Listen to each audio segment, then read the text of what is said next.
नर्मदे हर आज आपल्याला नर्मदा परिक्रमामध्ये एक युवा संन्यासी आले आहेत. जवळजवळ 20 वर्ष वय असेल आणि युवा अवस्थेमध्ये संन्यास ग्रहण केलेलं आहे जवळजवळ 18व्या वर्षामध्ये. तर आज आपण स्वामींशी बोलू आणि त्यांच्या आश्रमांविषयी विचारू. स्वामी, आपला जो परिचय तो पूर्ण द्या. नर्मदे हर. ओम नमो नारायण. मी महाराष्ट्रातून सातारा जिल्ह्यामधून नांदोशी या गावचा आहे, तालुका खटाव, जिल्हा सातारा. तर पुरातन प्राचीन 1200 वर्ष जुनं आपलं स्थान आहे. पुरी नावाची गादी आहे आपली. आता नर्मदा परिक्रमामध्ये आहे मी. परिक्रमा माझी संकल्प 6 महिन्याचा आहे. 4 महिने मला कंप्लीट झालेले आहेत, तर 2 महिने राहिले. तर परिक्रमा म्हणजे काय आहे, नर्मदा परिक्रमा काय आहे? तर नर्मदा परिक्रमा म्हणजे हे फक्त आणि दर्श आणि स्पर्श, नर्मदा मैयाचा स्पर्श आणि साधू संतांचे दर्श हा याचा मूळ उद्देश आहे. तर नर्मदा मैया हीच आज कलियुगात सुद्धा साक्षात आहे. त्याचा अनुभव बरेच लोक घेतात. महाराज, तुमची जी गादी आहे ती तुम्ही म्हणाले की 1200 वर्ष प्राचीन आहे जी. तर त्याचे मूळ संत कोण होते? तर त्याचे मूळ संत आहेत भवानी शंकर महाराज.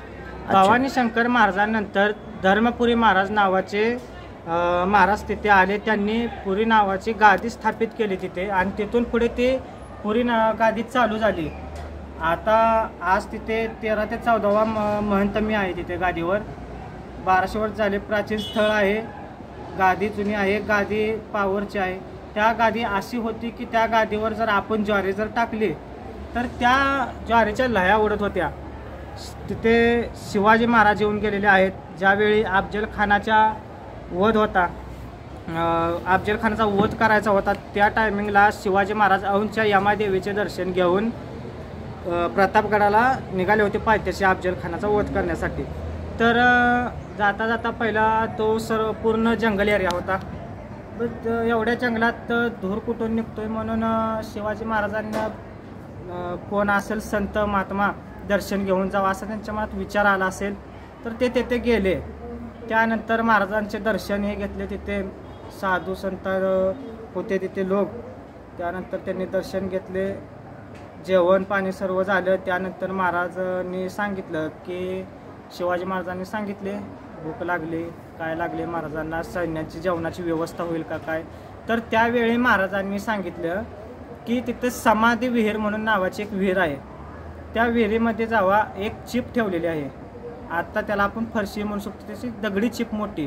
तर त्या चिपाखाली एवढं मटकं होतं आणि 4 भाकऱ्या होतं. तर त्या मटक्यात गुटं आणि भाकरी, 4 भाकरी असं होतं. तर शिवाजी महाराज बोलले, महाराज फक्त 4 भाकरी आणि गुट्या आहेत, एवढ्या जेवणात एवढं सैन्य कसं जेवल?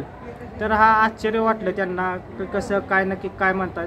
तर महाराज म्हणले तुम्ही सैन्य जेवायला बसवा. तेवढ्या 4 भाकरीत गुटं तेवढंच जेवण, त्याच्यात जास्त नाही कमी नाही. 4 भाकरी आणि तेवढ्या गुट्यामध्ये पूर्ण शिवाजी महाराजांचं सैन्यांनी जेवण केलं. त्यानंतर शिवाजी महाराज पण साक्षात जेवलेले आहेत. शिवाजी महाराजांना सांगितलं असं असं कार्य आहे, या कार्यासाठी मी निघालेलो आहे. तर महाराजांनी त्यांना आशीर्वाद दिला की जा, की या कार्यात तुम्ही यशस्वी होचाल.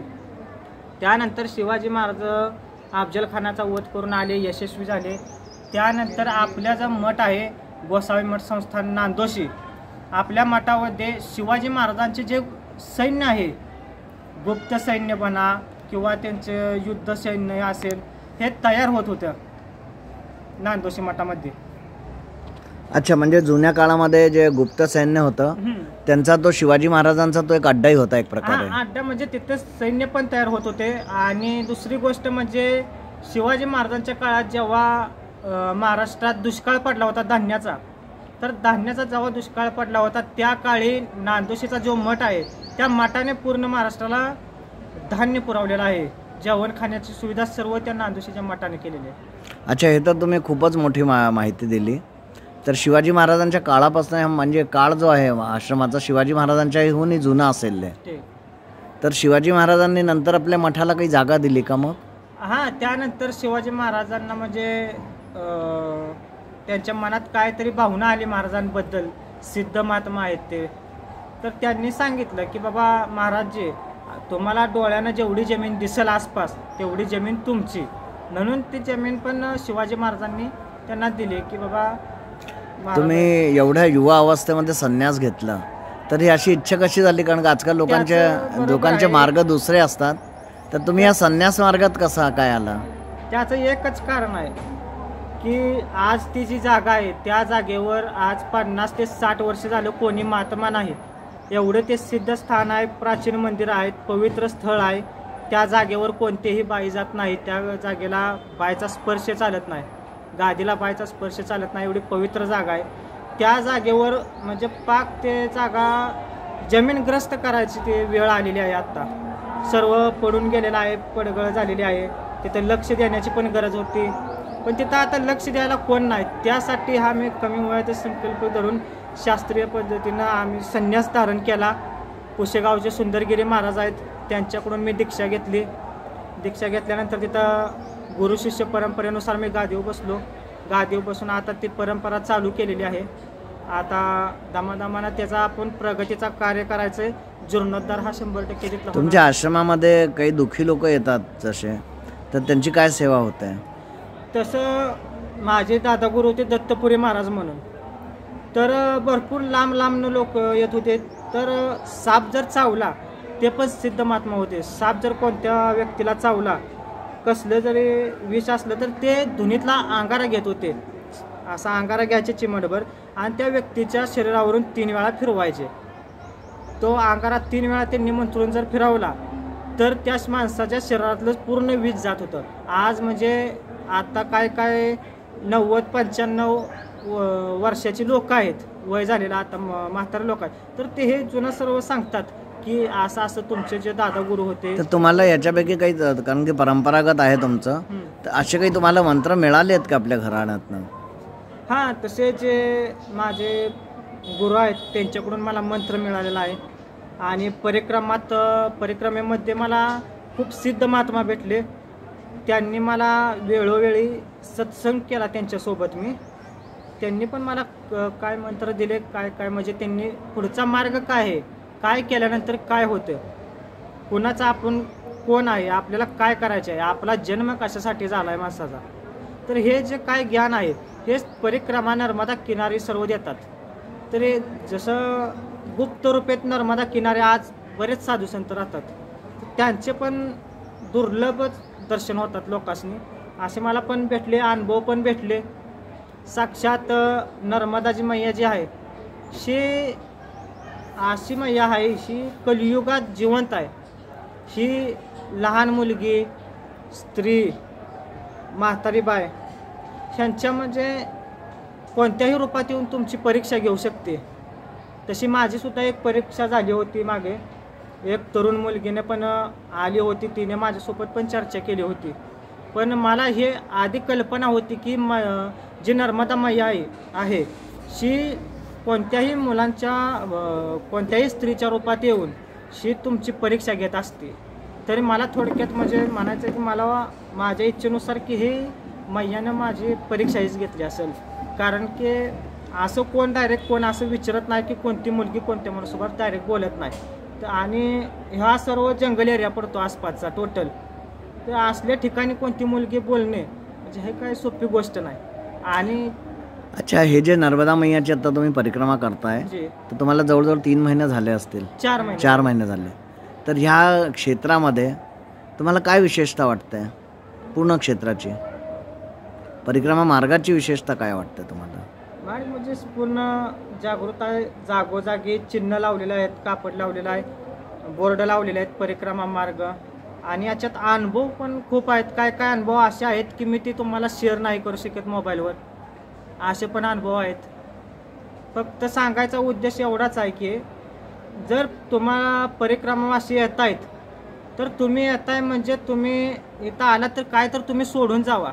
परिक्रमेमध्ये तुम्ही येताय, तुम्ही 3 महिन्याची परिक्रमा उचलली तर तुम्ही परिक्रमेमध्ये घरदार तुम्ही त्याग करून परिक्रमेत येता.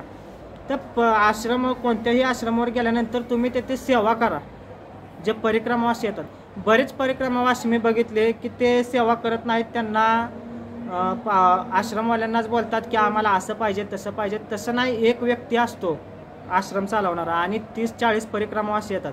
तर एक व्यक्ती सर्व 30-40 परिक्रमावासांसाठी भोजन व्यवस्था करू शकत नाही. तो फक्त चावल करू शकतो, भात देऊ शकतो, खिचडी करून शिजवून.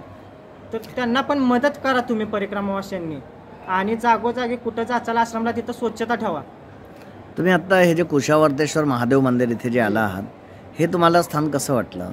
हे स्थान प्राचीन पेशवे काळातील आहे असं वाटतं. पेशवे काळातील हजारो वर्ष जुनं स्थान आहे, जागृत देवस्थान आहे.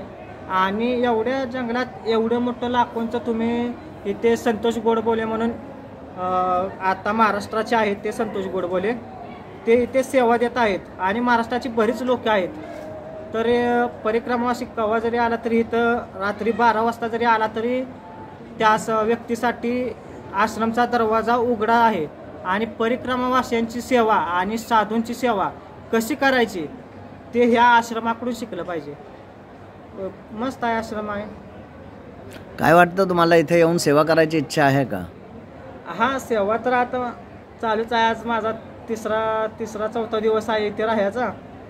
परिक्रमेचा अनुभव आले. नाही, आपली परिक्रमा पूर्ण झाल्यावर या आश्रमात येऊन सेवा करायची इच्छा आहे का? काय आता माणसाचा 5 मिनिटाचा भरोसा नाही, त्यामुळे मी तुम्हाला आता शब्दात काय अडकू पण शकत नाही. आणि पुढचं हे नाही, वचन इच्छा पण देऊ इच्छा शकत. इच्छा इच्छा तर माझी मस्त 2 वर्षाची राहायची होईल, पण मला पुढचं पण बघायला लागणार आहे. अच्छा. आश्रमचं बघायला लागतंय, मठाचं बघायला लागतं सगळं. त्यामुळे सांगू शकत नाही. ज्या दिवशी येणार त्या दिवशी तुम्हाला फोन करून 100% सांगणार. आज जे आपण महाराजांचा इंटरव्ह्यू घेतला, महाराज एकदम युवा आहेत, युवा लोकांसाठी प्रेरणास्रोत आहे, हिंदू धर्माचं मोठं काम करतायत.